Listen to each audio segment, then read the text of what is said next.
Рітіс Амбразявічюс, так, доктор гуманітарних наук, професор Каунаського технологічного університету, професор Литовської академії музики і театру, Вільнюс, Литва. Назва теми «Україна-Литва. Етномузикологія і актуальні проблеми сучасності». Прошу. Доброго ранку всім. Приємно брати участь у цій конференції, але моя презентація буде англійською. Так. Окей.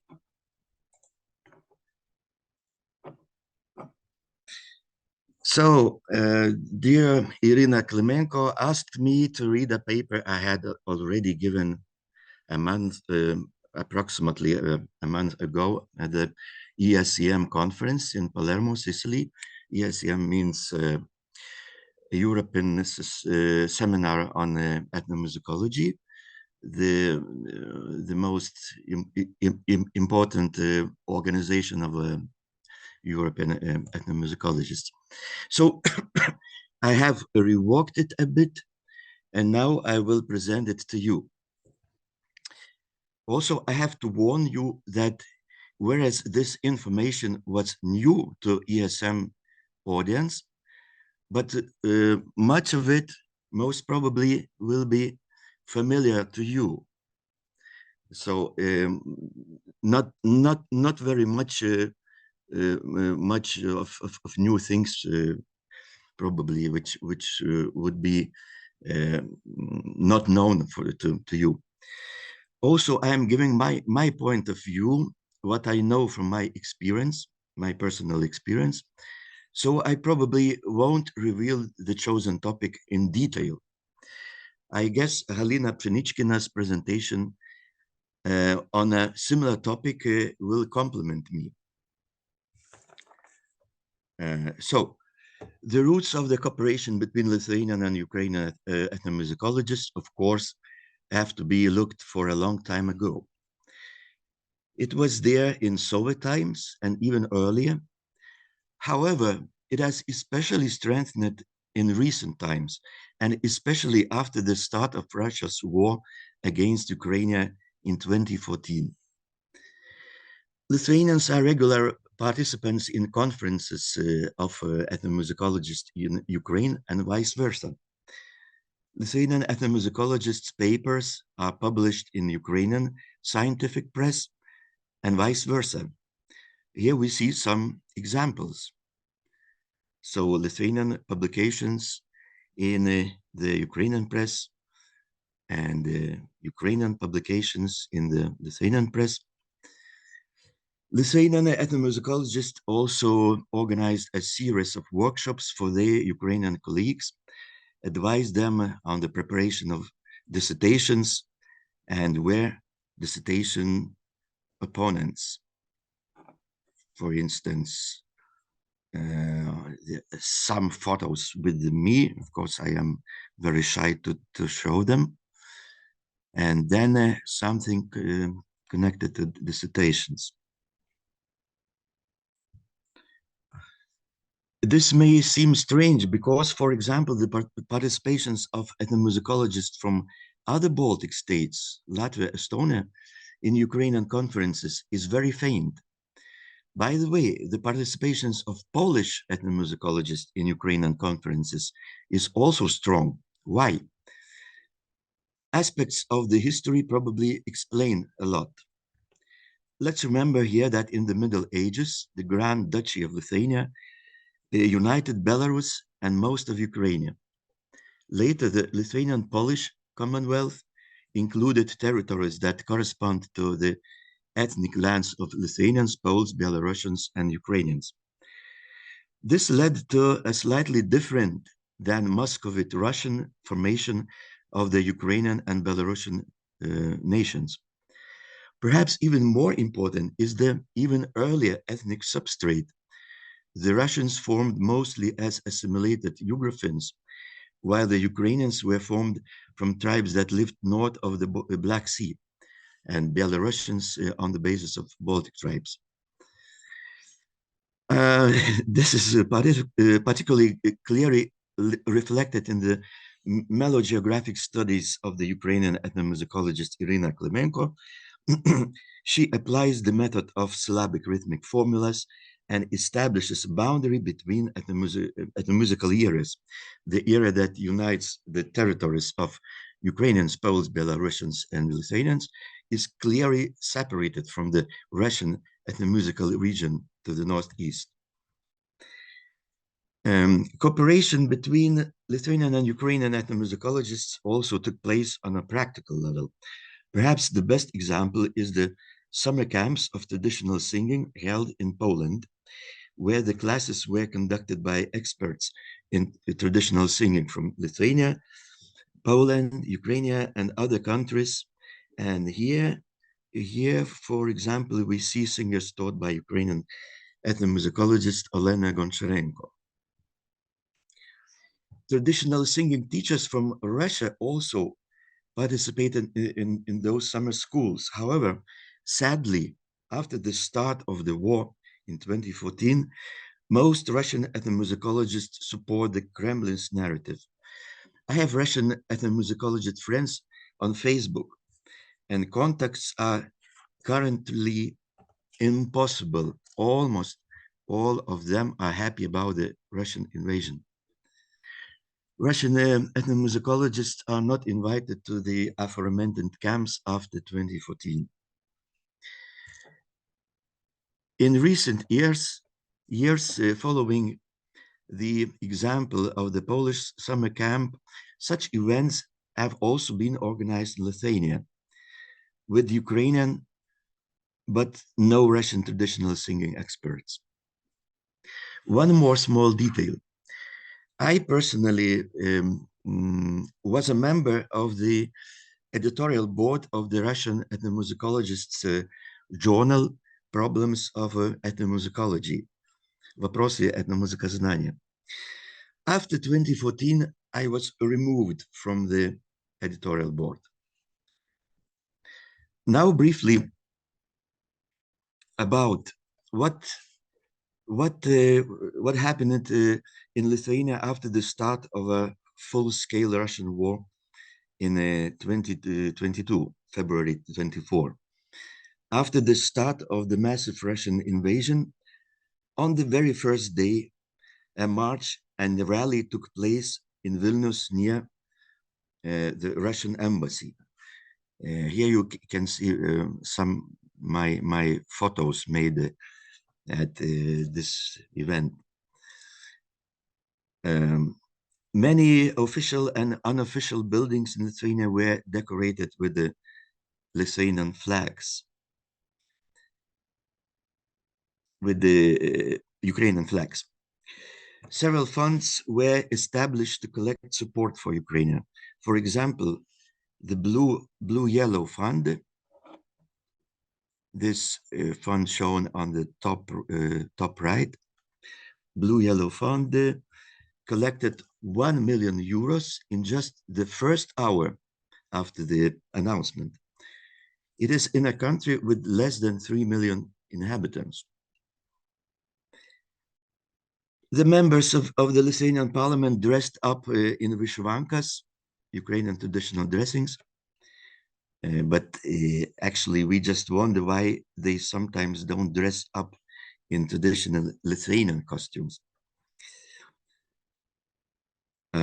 Ukrainian flags could also be seen in the processions of the Lithuanian Independence Day and other significant dates. And here, by the way, we see the participants of the Ukrainian folk group Namisto. I will tell you about that group later. Music played an important role in these actions. We have probably all heard the so say emblem Ukrainian patriotic song "Oi u luzy czerwona kalina," popularized by Ukrainian rock singer Andrei Klivniuk in the early days of the war. Ой у лузі червона калина похилилася, Чогось наша славна Україна зажурилася. Yes, and so. We also heard an arrangement of the song performed by Pink Floyd, for instance, and by other groups and singers. This song was, so to say, caught in Lithuania as well. The recording of the Ukrainian refugee and the Lithuanian crowd that joined her went viral. We can listen a bit of it.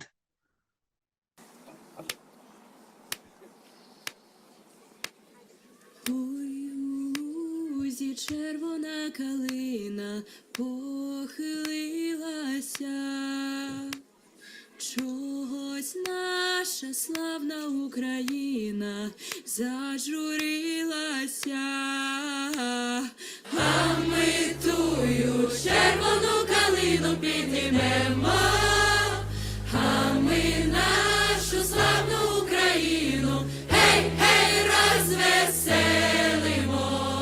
Ой, у лузі червона калина похилилася, чогось наша славна Україна зажурилася, а ми тую червону калину піднімемо, а ми нашу славну Україну, гей, гей, розвеселимо.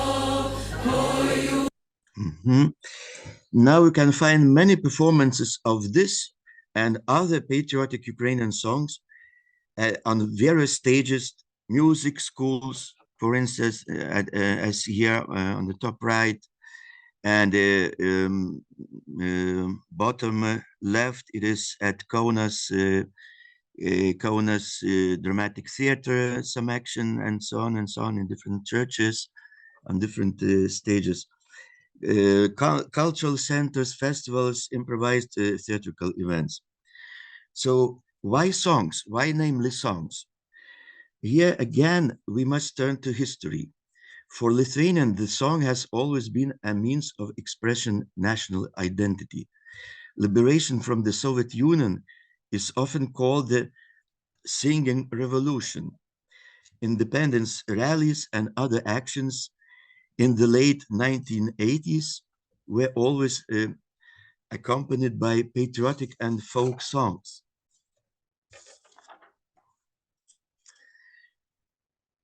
Lithuanians feel parallels between their liberation from the Soviet Union and the current struggle of Ukrainians. Therefore, it is not surprising that images from similar events in Lithuania appear in the video background at Ukrainian support concerts.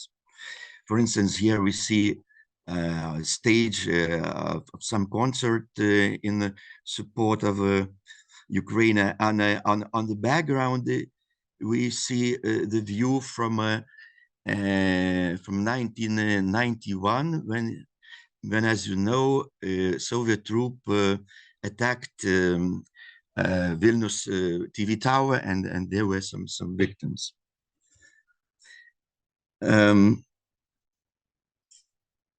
Okay, at the beginning of the Russian invasion in 2022, and after, the interest in the Ukrainian folk songs continues. The Ukrainian singing workshop of the young Lithuanian ethnomusicologist Vera Venskūnaitė at the Vilnius Ethnic Culture Center was probably the biggest impetus for this. She prepared a collection of about 20 Ukrainian folk songs, and traditional singing enthusiasts gathered to learn those songs. Here I have added the sheet music of those songs, of some 3 songs.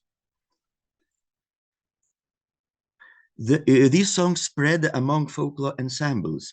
They are also taught, for example, at the Lithuanian Academy of Music and Theater during folklore study classes.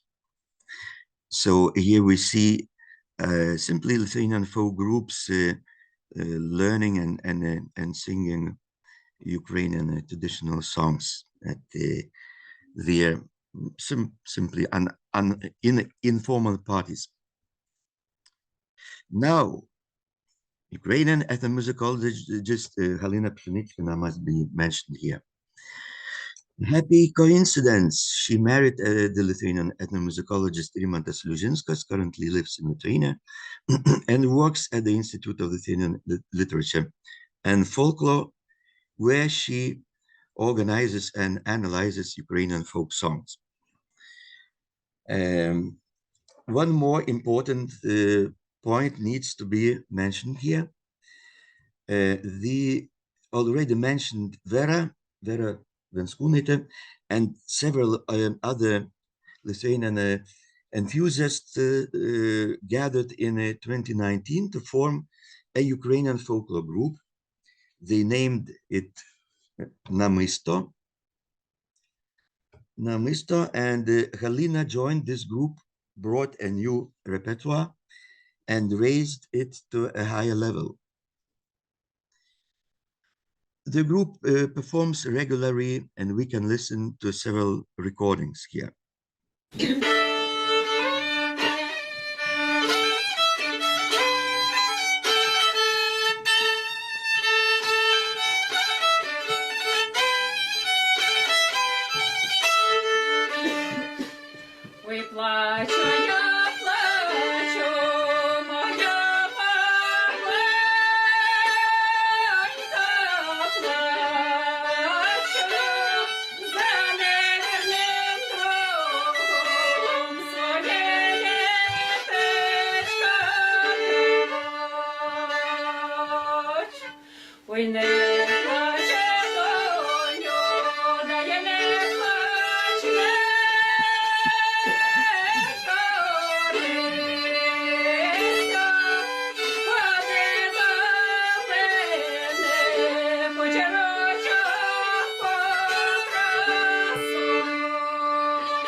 Тихо, тихо, Дунай воду кидає,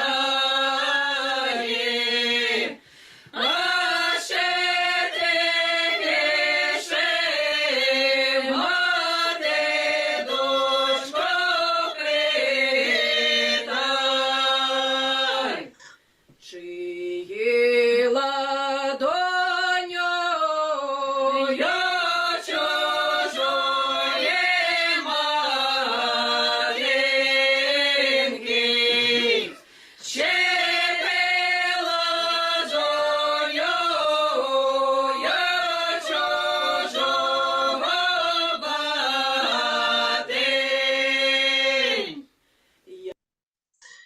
Halina also lectures on Ukrainian folk songs, and Namisto illustrates this with the examples.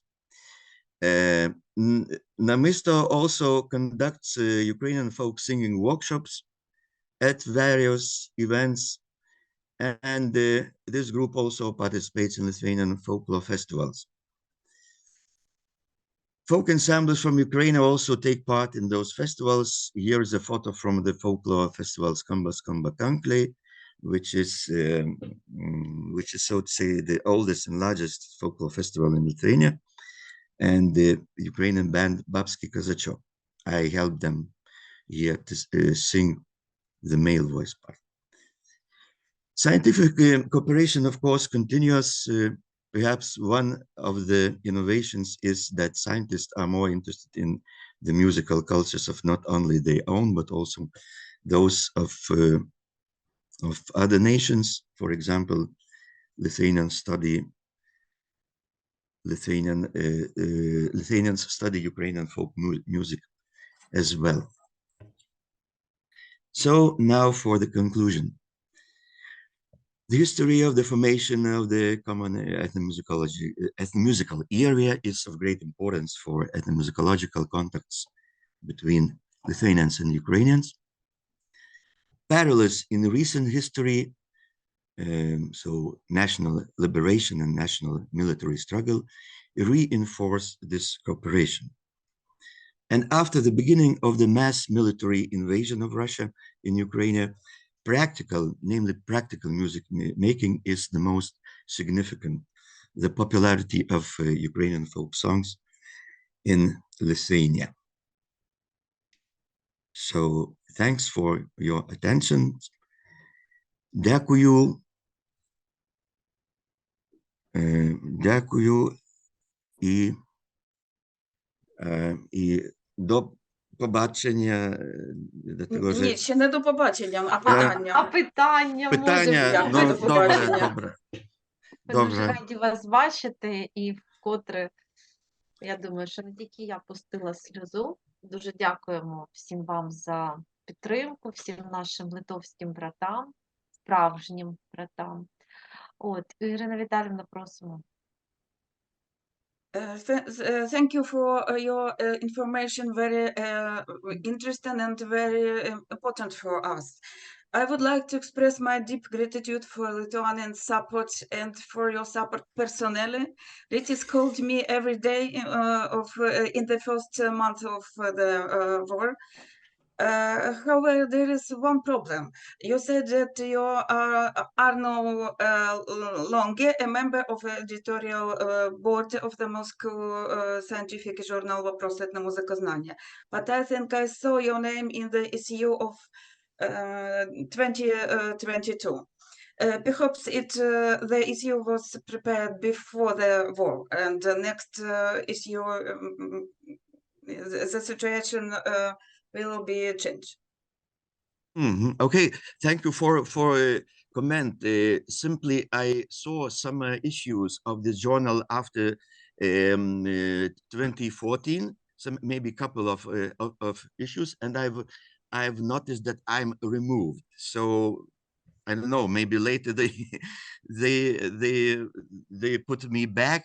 So I will see. But thank you for the comment.